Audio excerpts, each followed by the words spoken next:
Hello friends, once again you all are welcome to the world of physics by K.H. Gohil. આજના લેક્ચરની અંદર આપણે અગાઉ જે વાત કરેલી હતી ચેપ્ટર નંબર 10 ની કે જેની અંદર આપણે ઇન્ટ્રોડક્ટરી પાર્ટ જોયેલો હતો. એ ઇન્ટ્રોડક્ટરી પાર્ટની અંદર સૌપ્રથમ શરૂઆત કરેલી હતી ડિકાર્ટીસે કણવાદની અને ત્યારબાદ એ કણવાદને સર આઇઝેક ન્યૂટને ખૂબ જ સરસ રીતે સમજાવેલો હતો, જેની અંદર કેટલીક મર્યાદાઓ હતી જેવી કે વ્યતિકરણ, વિવર્તન અને પોલેરાઇઝેશન, જે આ કણવાદ સમજાવી શકતો ન હતો. અને એના માટે એક ફરીથી નવો વાદ એટલે કે પ્રકાશને તરંગ સ્વરૂપે સ્વીકારવામાં આવ્યો. અને આ જે પ્રકાશને તરંગ સ્વરૂપે સ્વીકારવામાં જે આવેલો છે એના ઉપરથી હવે આપણે ભણવાનો છે હાઇગેન્સનો સિદ્ધાંત. ક્લિયર? તો હવે આપણે આજના લેક્ચરની અંદર વાત કરવાના છીએ હાઇગેન્સના સિદ્ધાંતની. હાઇગેન્સના સિદ્ધાંતની આપણે વાત કરીએ. સિદ્ધાંત સમજીએ એ પહેલા હું તમને ફરીથી અહીંયા થોડીક એવી વાતોને યાદ કરાવી દઉં કે હાઇગેન્સનો સિદ્ધાંત એ શું દર્શાવે છે. તો સૌપ્રથમ તો વાત કરીએ કે ન્યૂટનનો જે કણવાદ હતો એ ત્રણ બાબતોને સમજાવી શકતો હતો. ન્યૂટનનો કણવાદ જે છે એ ત્રણ બાબતોને સમજાવી શકતો હતો. એની અંદર પહેલું હતું પ્રકાશનું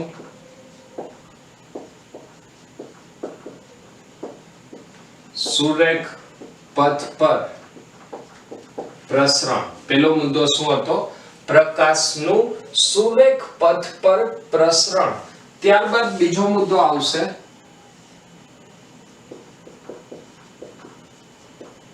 એ છે પ્રકાશનું પરાવર્તન. ત્રીજું આવશે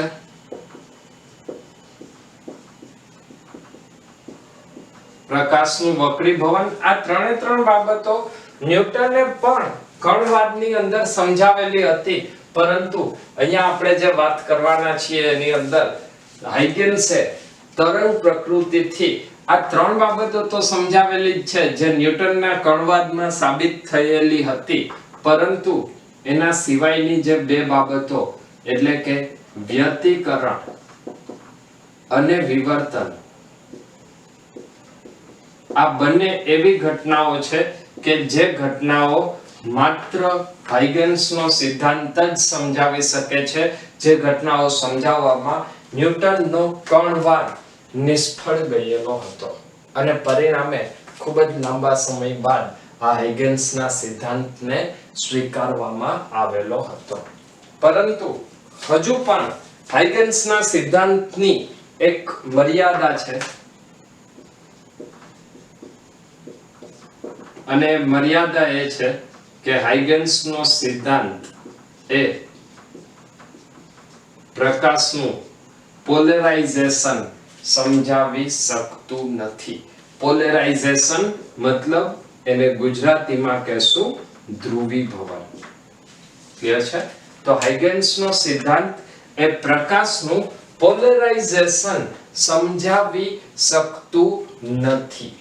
તો આ હાઇગેન્સના સિદ્ધાંત માટેના કેટલાક અગત્યના મુદ્દાઓ થયા, જે મુદ્દાઓને ધ્યાનમાં રાખી અને હવે પછી આપણે હાઇગેન્સના સિદ્ધાંતને આગળ સમજીશું. ચલો તો આગળ વાત કરીએ એ પહેલા ફરીથી એક વખત બુક અને પેન તમારી સાથે રાખી અને આ લેક્ચરની સાથે તમે તમારી નોટ્સ તૈયાર કરતા જશો. ચલો તો આ લખી લો 1 2 3. ઓકે, ચલો.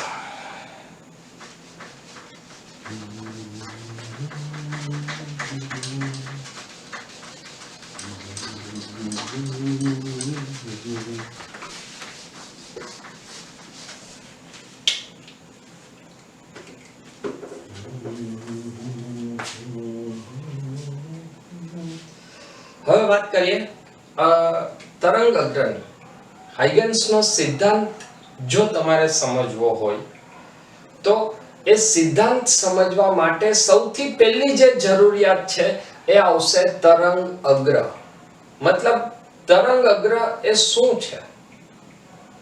જો તરંગ અગ્રને સમજાવવું હોય તો તરંગ અગ્રને સમજવા માટે આપણે ફરીથી થોડીક એવી એક નવી વાત કરવી પડશે. તો હાઇગન્સના સિદ્ધાંતની અંદર જઈએ એ પહેલા અહીંયા હું તમને તરંગ અગ્ર વિશે થોડી માહિતી આપી દઉં છું કે તરંગ અગ્ર કોને કહેવાય. ક્લિયર છે? તો તરંગ અગ્ર એ એક એવું સમતલ છે કે જે સમતલના દરેક કણો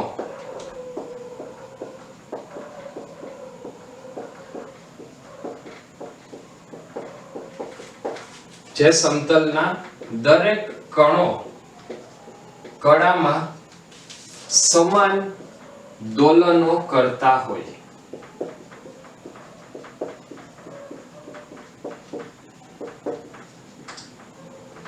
એક એવું સમતલ કે જેના દરેક કણો કડામાં સમાન દોલન કરતા હોય તો આવા સમતલને તરંગ અગ્ર કહેવાય.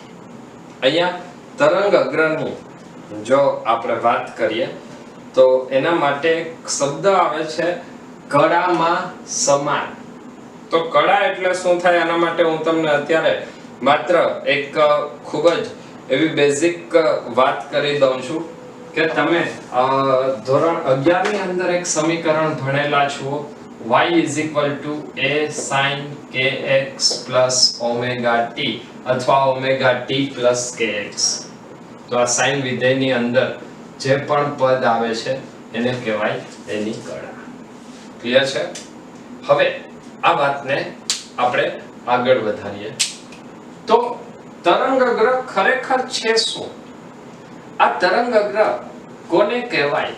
જો આપણે એની ચર્ચા કરવી હોય તો આના માટે એક ખૂબ જ સરળ ઉદાહરણ કે જે તમે રૂટીન લાઈફની અંદર અનુભવેલું હોય અને NCERT પણ આ જ ઉદાહરણ સમજાવે છે. તો એ ઉદાહરણ દ્વારા સૌથી પહેલા આપણે તરંગ અગ્ર વિશે થોડો એવો બેઝિક આઈડિયા મેળવીએ.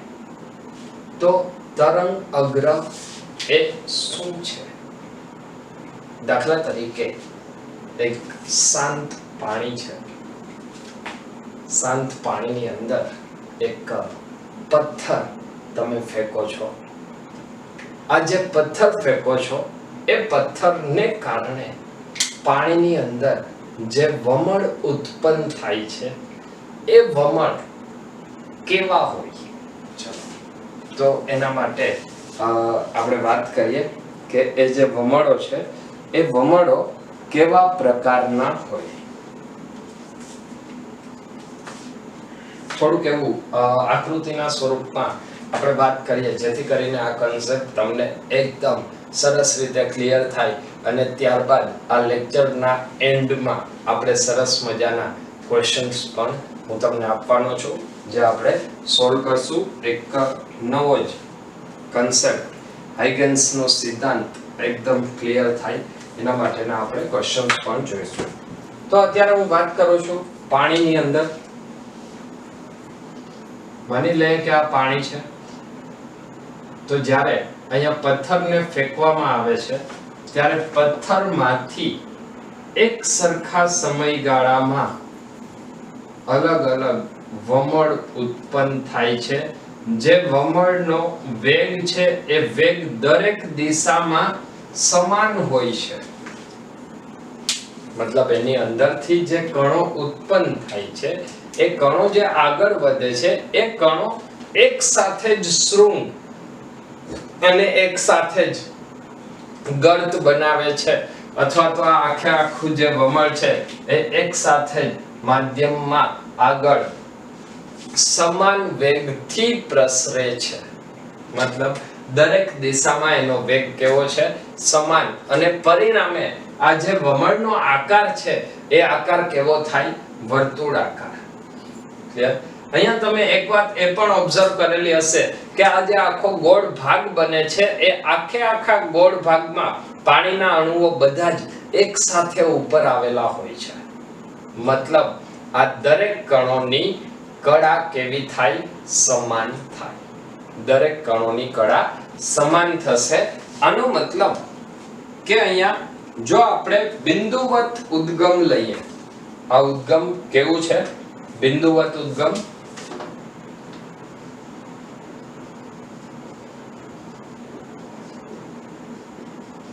તો બિંદુવત ઉદ્ગમ માટે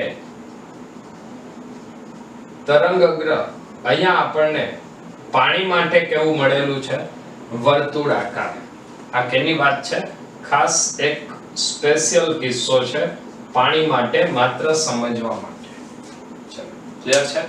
આ વાતને તમે થોડી વધારે સમજાવવી હોય આકૃતિના સ્વરૂપમાં તો એને આવી રીતે પણ સમજાવી શકો કે માની લઈએ કે અહીંયા બધાના શૃંગ છે.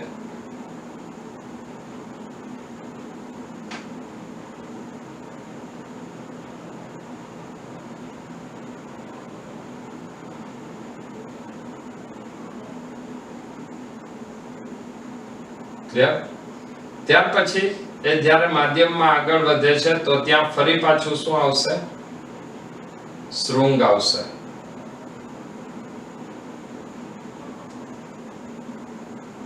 તો આવા તે દર્શાવે છે કે દરેક દિશામાં એ એકસરખી ઝડપથી દોલનો કરે છે. ક્લિયર?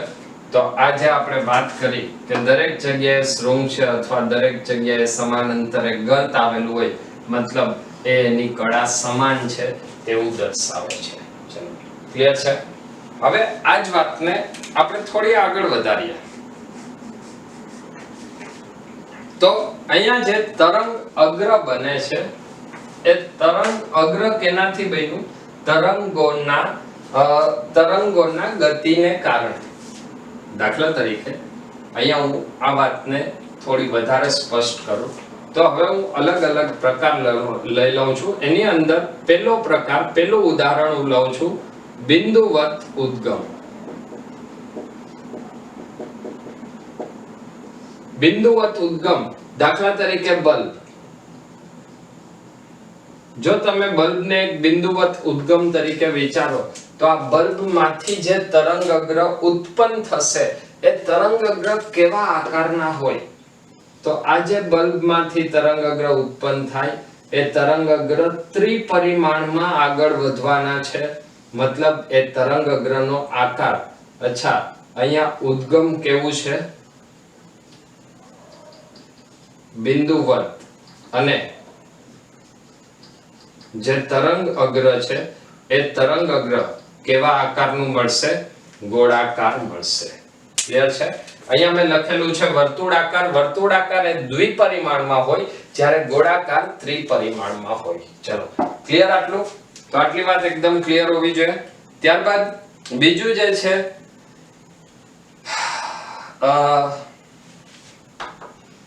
એ આવશે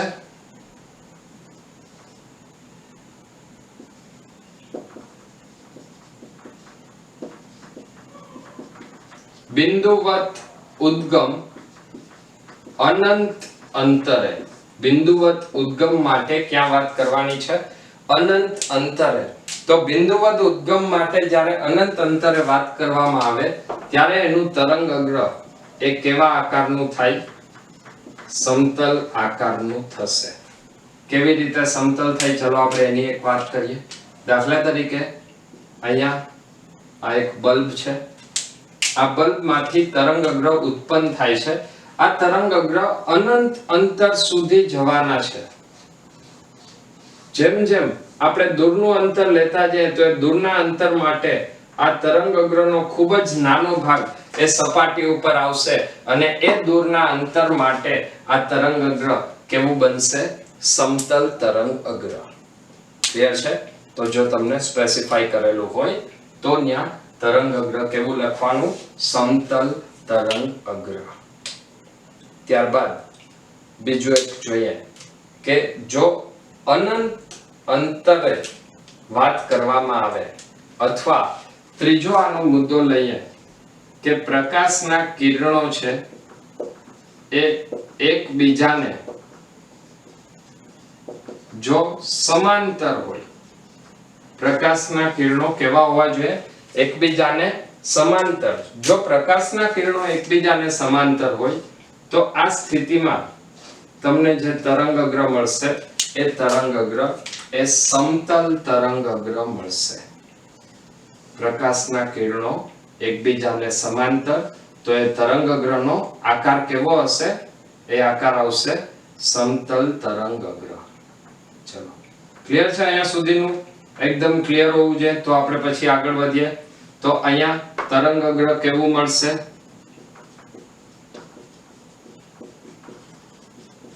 સમતલ તરંગઅગ્ર. અહીંયા જો તમે એક વાત ધ્યાનમાં લીધેલી હોય તો દરેક વખતે જે તરંગઅગ્ર છે એ તરંગને લંબ રૂપે હતું. મતલબ તરંગ પ્રસરણની દિશા ખૂબ જ અગત્યનો મુદ્દો છે. તરંગ પ્રસરણની દિશા હંમેશા કઈ દિશામાં હોય? તરંગ અગ્રને લંબ દિશામાં જ હોય છે. ક્લિયર? તરંગ પ્રસરણની દિશા તરંગ અગ્રને હંમેશા લંબ દિશામાં જ હોય છે. ચલો, ક્લિયર છે અહીંયા સુધીનું? તો અત્યાર સુધીમાં આપણે કુલ 3 કિસ્સાઓ જોયા. બિંદુવત ઉદ્ગમ, તો તરંગઅગ્ર ગોળાકાર. બિંદુવત ઉદ્ગમ માટે અનંત અંતરે સમતલ તરંગઅગ્ર, અને જો કિરણો એકબીજાને સમાંતર આવે તો પણ કેવું તરંગઅગ્ર આવશે? સમતલ તરંગઅગ્ર. આની સાથે સાથે હજી એક કેસ આપણે જોવાનો છે અને એના માટે ચલો હું આ એક આકૃતિને જવા દઉં છું. ચલો, લખાઈ ગયું છે અહીંયા સુધીનું? ના લખાણું હોય તો આ એક જે છેલ્લો મુદ્દો છે પોઝ કરીને લખી લેજો. 1 2 3. ક્લિયર? ચલો, છેલ્લો એક કેસ છે. કેસને આપણે જોઈ લઈએ, ત્યારબાદ ફરીથી હાઇગન્સના સિદ્ધાંતની અંદર આપણે આગળ વધીશું. હવે જે ચોથું આવશે એ આવશે રેખીય ઉદ્ગમ. ચોથો પ્રકાર કયો આવશે? રેખીય ઉદ્ગમ. સૌપ્રથમ તો રેખીય ઉદ્ગમ એટલે શું? તો બિંદુવત ઉદ્ગમ માટે મેં તમને એક ઉદાહરણ આપેલું હતું કે બિંદુવત ઉદ્ગમ એટલે બલ્બ. રેખીય ઉદ્ગમ મતલબ તમે એક તાર અથવા એક પટ્ટી, ટૂંકમાં સમજાવવું હોય તો એક ટ્યુબલાઇટની જે પટ્ટી છે એને તમે રેખીય ઉદ્ગમ તરીકે વિચારી શકો. અને આવું જો રેખીય ઉદ્ગમ લેવામાં આવે તો એનું તરંગઅગ્ર કયા આકારનું હોય? ચલો વિચારીએ. જો રેખીય ઉદ્ગમ લેવામાં આવે તો રેખીય ઉદ્ગમનું તરંગઅગ્ર એ કયા આકારનું થશે? તો એના માટે સૌપ્રથમ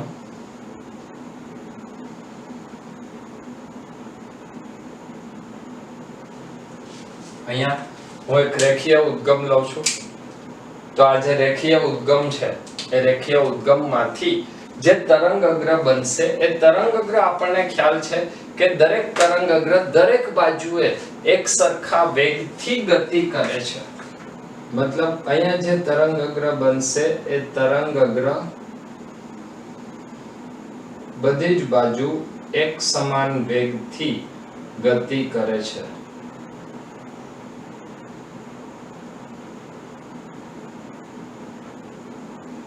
જે આવશે સમતલ ત્યારબાદ આના પછીનું જો તરંગઅગ્ર આપણે વિચારીએ તો એ તરંગઅગ્ર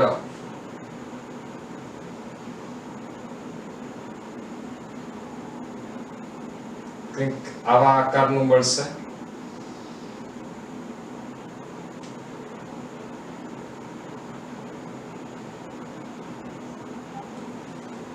ક્લિયર? તો આ જે તરંગઅગ્ર છે એ તરંગઅગ્ર કેવા આકારના આપણને મળે છે? તો આ તમામ તરંગઅગ્ર મળશે નળાકાર તરંગઅગ્ર. તો રેખીય ઉદ્ગમ હોય તો રેખીય ઉદ્ગમ માટે તરંગ અગ્ર કેવા આકારના આવશે? તો રેખીય ઉદ્ગમની અંદર જવાબ આવશે નળાકાર તરંગ અગ્ર. ક્લિયર? રેખીય ઉદ્ગમ માટે જવાબ આવશે નળાકાર તરંગ અગ્ર. ત્યારબાદ આપણે વાત કરીએ હાઇગેન્સના સિદ્ધાંતની. જો આટલો કન્સેપ્ટ તમને ક્લિયર હોય તો હવે આપણે હાઇગેન્સના સિદ્ધાંતની અંદર ચર્ચા કરીશું અને હાઇગેન્સનો સિદ્ધાંત એ ખરેખર શું છે એ વાતને આપણે એકદમ સરળતાથી સમજવાનો પ્રયત્ન કરીશું. ઘણા બધા વિદ્યાર્થીઓના મેસેજીસ અને કોમેન્ટ આવેલી હતી કે ચેપ્ટર નંબર 10 છે એની અંદર કાં તો સમજાતું નથી અથવા તો સમજાય છે તો લખવામાં પ્રોબ્લેમ થાય છે અથવા તો કંઈક ખબર છે પણ ખરેખર શું છે એ કન્સેપ્ટ નથી પકડાતો. તો એવા વિદ્યાર્થીઓ માટે ખાસ હું માનું છું ત્યાં સુધી આ જે વિડિયો લેક્ચર્સ છે એ વિડિયો લેક્ચર્સ એમના માટે ખૂબ જ ફાયદાકારક થશે. ચલો તો આપણે હવે શરૂઆત કરીએ હાઇગેન્સના સિદ્ધાંતની.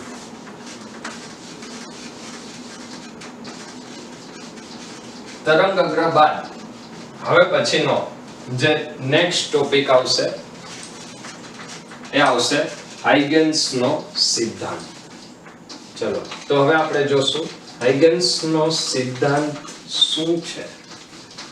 કદાચ તમે અત્યાર સુધીમાં ભણેલા પણ હશો અને ઘણી બધી રીતે ઘણી બધી જગ્યાએ કે તમારી સ્કૂલના ક્લાસની અંદર તમે હાઇગેન્સનો સિદ્ધાંત ભણેલા હશો. ચલો તો એ જ સિદ્ધાંતને હું અહીંયા ફરી એક વખત વધારે ક્લિયર કરવાનો પ્રયત્ન કરું છું અને આ લેક્ચર જોયા પછી ખરેખર હાઇગેન્સનો સિદ્ધાંત શું છે એ તમને 100% એકદમ ક્લિયર ખબર પડશે કે હાઇગેન્સનો સિદ્ધાંત શું છે. ક્લિયર છે? તો ફરીથી આપણે જે હાઇગેન્સના સિદ્ધાંત ઉપર તો હાઇગેન્સના સિદ્ધાંતની જો વાત કરવી હોય તો હાઇગેન્સનો સિદ્ધાંત એવું કહે છે કે તરંગ અગ્ર પરનો દરેક કણ હાઇગેન્સના સિદ્ધાંતની આપણે વાત કરીએ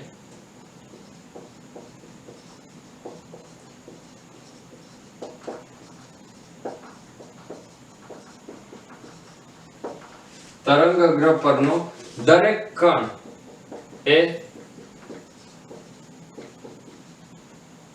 ગૌણ ઉદ્ગમ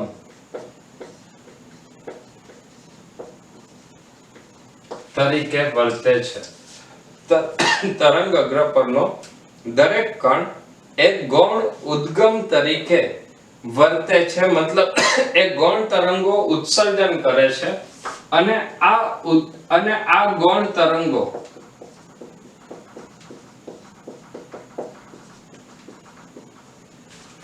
સમાન ઝડપથી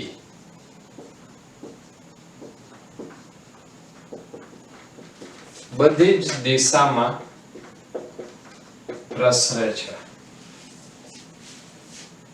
તરંગ અગ્ર પરનો દરેક કણ એ ગૌણ ઉદ્ગમ તરીકે વર્તે છે અને આ ગૌણ તરંગો સમાન ઝડપથી બધી જ દિશામાં પ્રસરે છે. અને જો આની સાથે હજી એક આગળ આપણે વાક્ય ઉમેરવું હોય તો એ પણ ઉમેરી શકીએ જે હાઇગેન્સના સિદ્ધાંતને વધારે સારી રીતે અર્થ એનો સમજાવે છે અને એ આવશે કે આ તમામ ગૌણ તરંગોને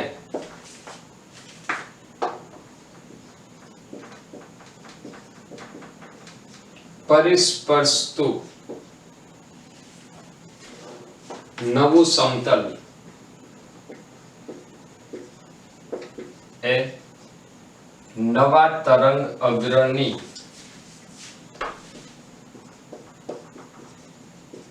રચના કરે છે.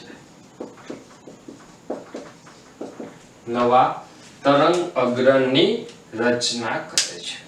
ચલો તો આ જે વાત છે એ વાતને હવે આપણે જોઈએ કે આ હાઇગન્સના સિદ્ધાંત દ્વારા અહીંયા શું કહેવા માંગે છે. તો સૌથી પહેલા તો તરંગ અગ્ર શું છે એ હવે તમને બધાને મગજમાં એકદમ ક્લિયર હશે. તરંગ અગ્ર એટલે એવું સમતલ કે જેના ઉપરના દરેક કણોની કળા સમાન હોય, દરેક કણો કળામાં સમાન રીતે દોલનો કરતા હોય તો આવા સમતલને તરંગ અગ્ર કહેવાય. આ તરંગ અગ્રમાંથી નવું તરંગ અગ્ર કઈ રીતે બને છે તેની આપણે ચર્ચા કરીએ. દાખલા તરીકે હું તમને અહીંયા એક ઉદાહરણ આપું છું. એ ઉદાહરણ આપીશ, એક ખૂબ જ સરળ ઉદાહરણ કે જેની અંદર આપણે તરંગ અગ્રની ખરેખર ફીલ લઈએ કે તરંગ અગ્ર કેવી રીતે રચના થાય છે, નવું તરંગ અગ્ર કેવી રીતે બને છે. દાખલા તરીકે એક હું અહીંયા ઉદાહરણ લઉં છું અને ઉદાહરણ લઉં છું બિંદુવત ઉદ્ગમનું. ક્લિયર? આ એક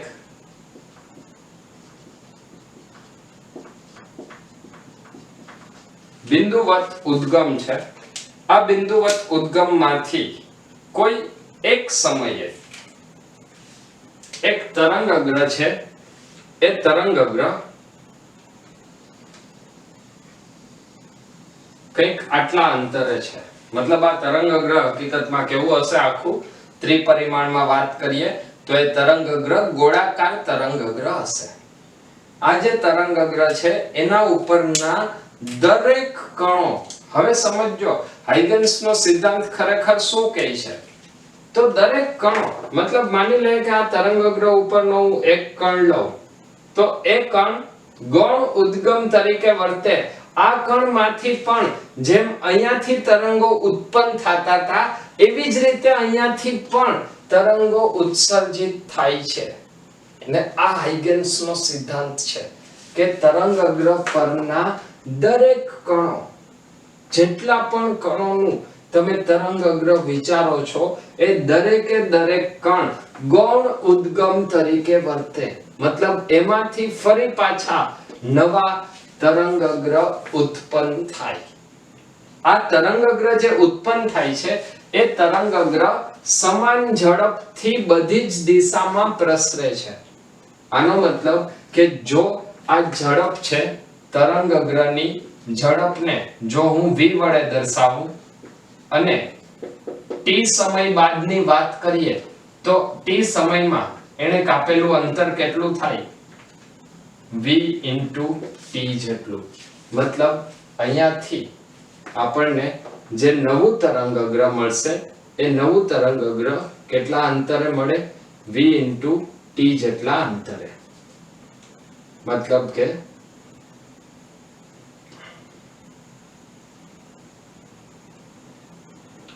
આપણને દરેક કણો ઉપર એક આવા ગોળાકાર તરંગ અગ્રો મળશે.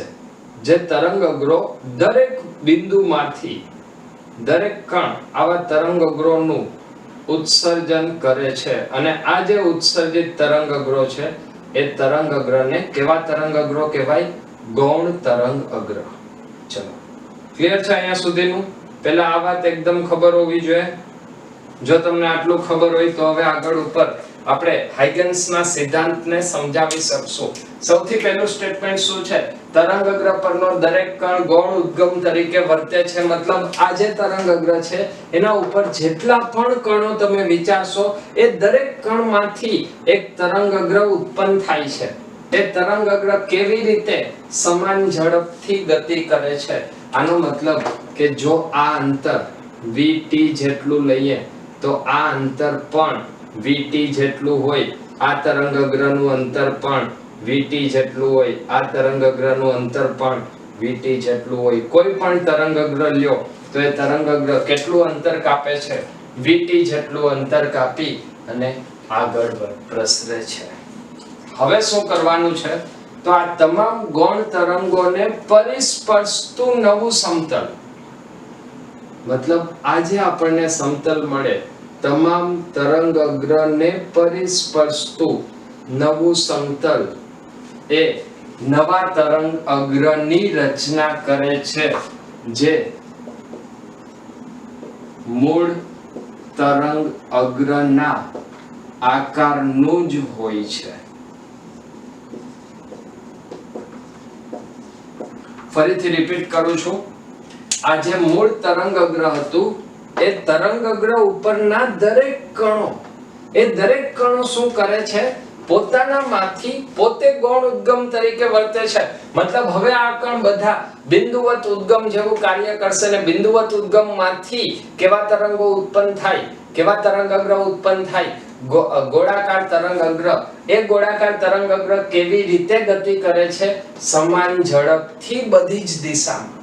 મતલબ જો v જેટલી ઝડપ લઈએ અને t જેટલો સમય લઈએ તો એ કેટલું અંતર કાપશે t સમયમાં? vt જેટલું. તો દરેક તરંગ અગ્ર છે, દરેક ગૌણ ઉદ્ગમ એ vt જેટલી ત્રિજ્યાનું એક ગોળાકાર તરંગ અગ્ર બનાવશે અને આ તમામ તરંગ અગ્રને પરિસ્પર્શતું નવું સમતલ એ નવા તરંગ અગ્રની રચના કરે છે અને જે તરંગ અગ્ર હંમેશા કેવું હોય? મૂળ તરંગ અગ્રના આકારનું જ હોય છે. ચલો, ક્લિયર છે આ વાત? અચ્છા, અહીંયા સાથે સાથે તમને એ પણ એક પ્રશ્ન થવો જોઈએ કે અહીંયા જે તરંગ અગ્ર બનેલું છે, માની લે કે મૂળ તરંગ અગ્રને હું નામ આપું છું x x'. જે ગૌણ તરંગ અગ્ર બન્યું એની અંદર બે તરંગો બને છે. એક તરંગને હું કહું છું y y' અને બીજું તરંગ અગ્ર આવશે z z'. તો અહીંયા જે ગૌણ તરંગોમાંથી જે તરંગ અગ્ર બને છે, તરંગ અગ્ર બે બન્યા y y' અને z z'. તો આ તરંગો વિશે આપણે વાત કરીએ. ચલો, આનો જવાબ દઉં છું. આ ક્લિયર છે? ચલો, ક્લિયર છે અહીંયા સુધીનું? તો આટલો પાઠ માત્ર જવા દઉં છું. હવે આપણે વાત કરીએ ગૌણ તરંગ અગ્રમાંથી જે નવું તરંગ અગ્ર ઉત્પન્ન થાય એની. તો અહીંયા આપણને બે નવા તરંગ અગ્ર મળે છે બંને દિશામાં.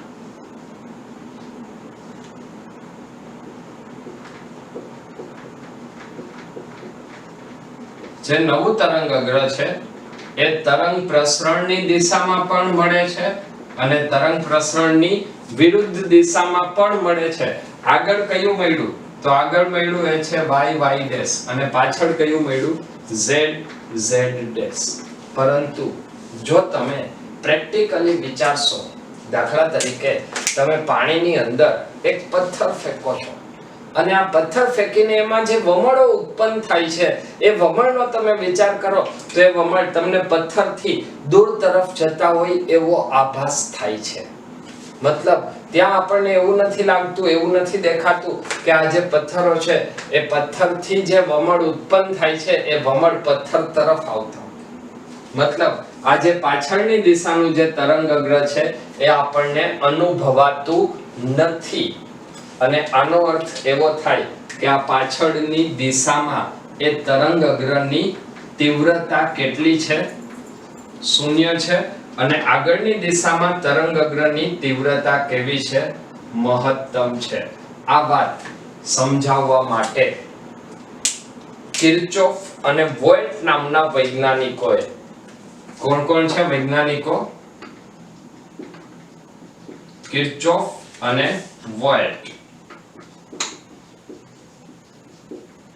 કિર્ચોફ અને વોલ્ટ નામના વૈજ્ઞાનિકોએ વાત કરેલી હતી કે તીવ્રતા છે એ તીવ્રતા cos સ્ક્વેર θ/2 પ્રમાણે બદલાય છે.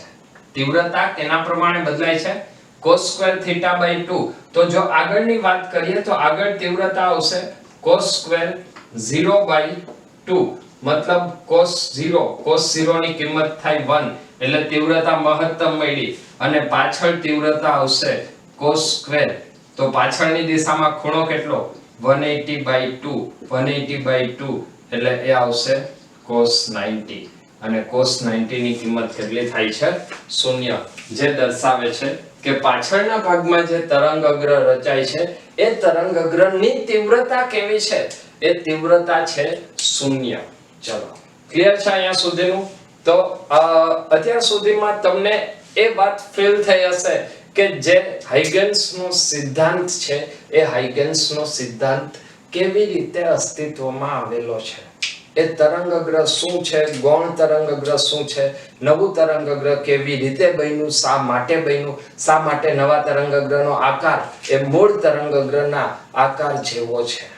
તો આ બધા જ કન્સેપ્ટ જો તમને ક્લિયર હોય તો હવે આપણે ફરીથી આગળ ઉપર થોડાક ક્વેશ્ચન્સ તરફ આગળ વધીશું.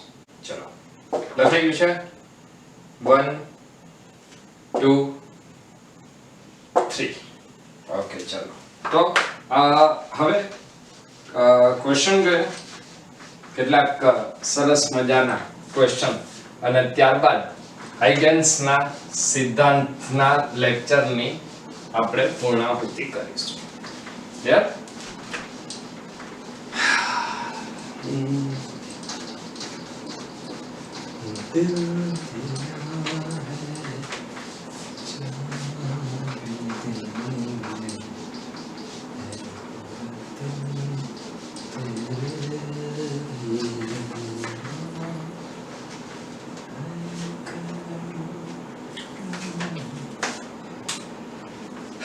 ચલો, તો ફરી એક વખત તમારા બધાનું તમારી પોતાની YouTube channel the world of physics by K H. Gohil માં સ્વાગત છે. ટાઈમ થયો છે લગભગ રાતના 4, કેમ કે આ શાંત વાતાવરણ છે તો તમે પણ સમજી શકો છો કે આ ટાઈમ ડેફિનેટલી રાતનો જ હોવો જોઈએ. ફરીથી એક વખત આપણે હાઇગન્સના સિદ્ધાંત પરના કેટલાક નવા ક્વેશ્ચન્સ હું તમને આપું છું, જે ક્વેશ્ચનની મદદથી નવું તરંગગ્રહ કેવા આકારનું હશે એ તમે સમજાવી શકશો. તો હવે જોઈએ,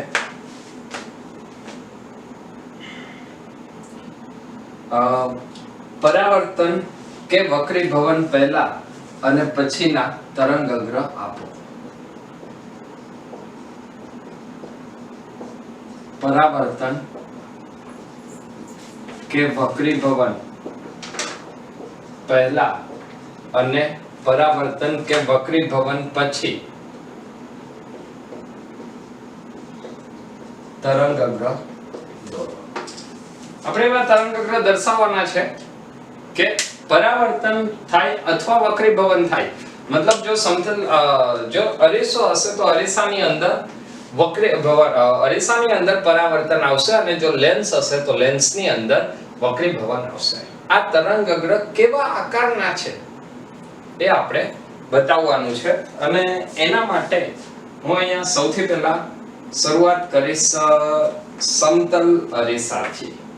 ચલો, તો સૌથી પહેલો મુદ્દો આપણે લઈએ, એ આવશે સમતલ અરીસો.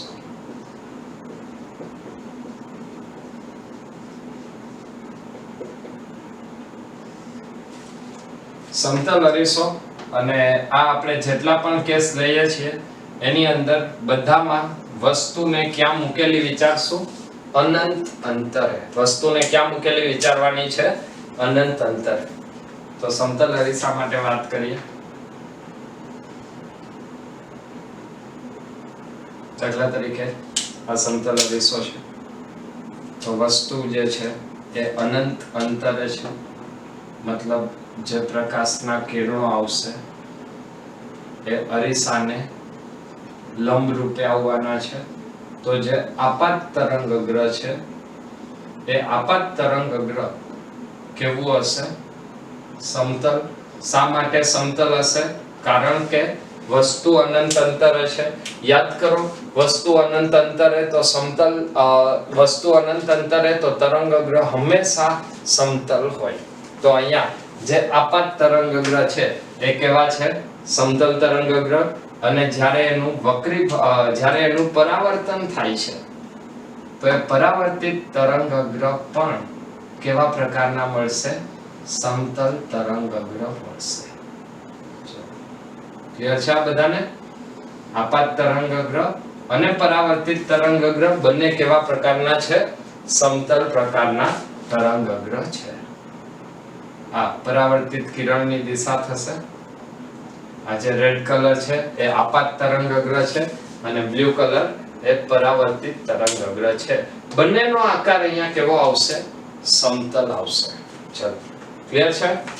ત્યાર પછી બીજો કિસ્સો લઈએ. એની અંદર આવશે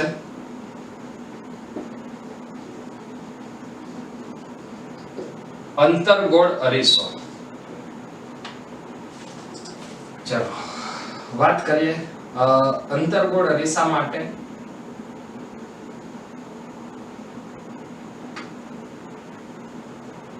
મને લઈ આ અંતર્ગોળ અરીસો છે. આ અરીસાની મુખ્ય અક્ષ. તો જે આપાત તરંગઅગ્ર છે, આપાત તરંગઅગ્ર કેવા હશે? વસ્તુ અનંત અંતરે, તો આપાત તરંગઅગ્ર કેવા હોય? Very good. કેવા આવશે? સમતલ તરંગઅગ્ર. ઓકે ચલો આ સમતલ તરંગઅગ્ર થઈ ગયા.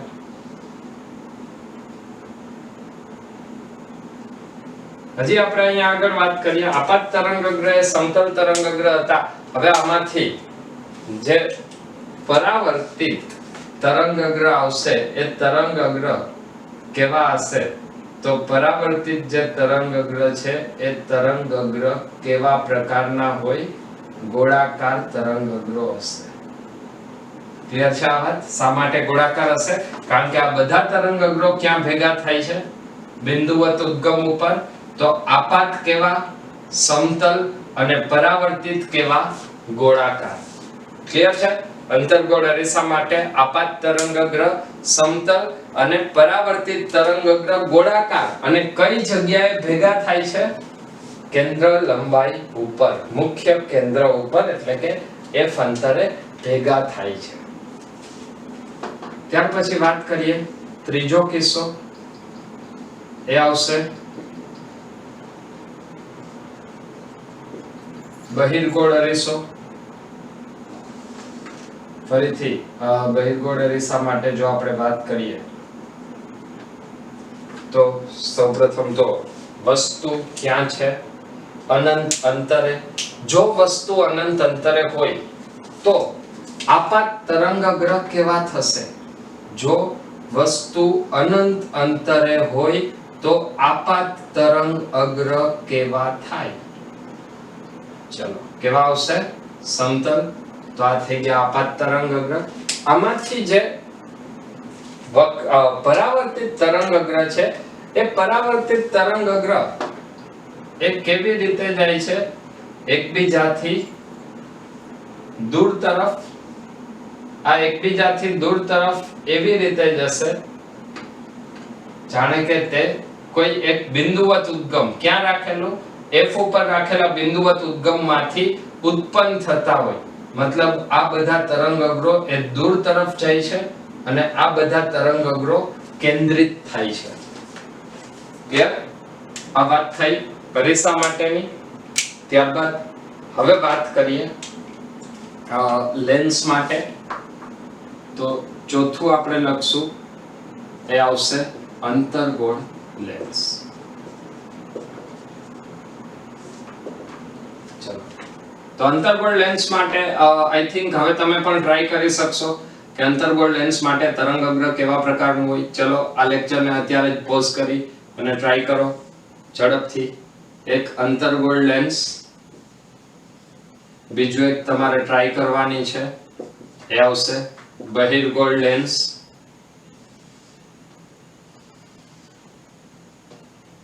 અને ત્રીજી એક ટ્રાય કરવાની છે એ આવશે પ્રિઝમ. ચલો એક કામ કરો, જેટલા પણ વિદ્યાર્થીઓ આ લેક્ચરને પોઝ કરીને આન્સર આપે છે એ લોકો અત્યારે જ કોમેન્ટ કરો આમાં કયા પ્રકારનું તરંગઅગ્ર આવશે. ચલો ક્લિયર છે? તો આ તમે કોમેન્ટ કરી દેશો. ઓકે ચલો તો આગળ વધીએ. બિંદુવત ઉદ્ગમ હતું કેવું? અનંત અંતરે. તો આપાત તરંગઅગ્ર કેવું થશે? હંમેશા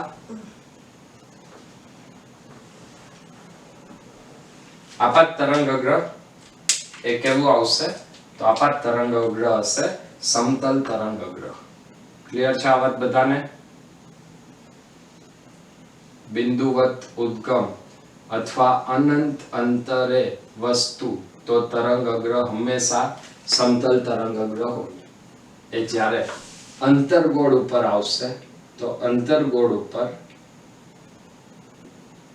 બધા જ તરંગ અગ્ર મુખ્ય કેન્દ્ર ઉપર ભેગા થાય છે. આનો મતલબ કે અહીંયા જે તરંગ અગ્ર રચાશે એ તરંગ અગ્ર એકબીજાથી કેવા જાય છે?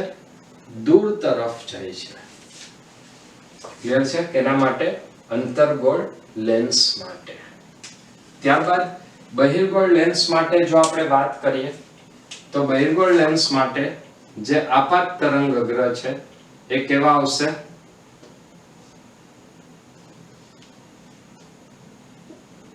સમતલ તરંગ અગ્ર.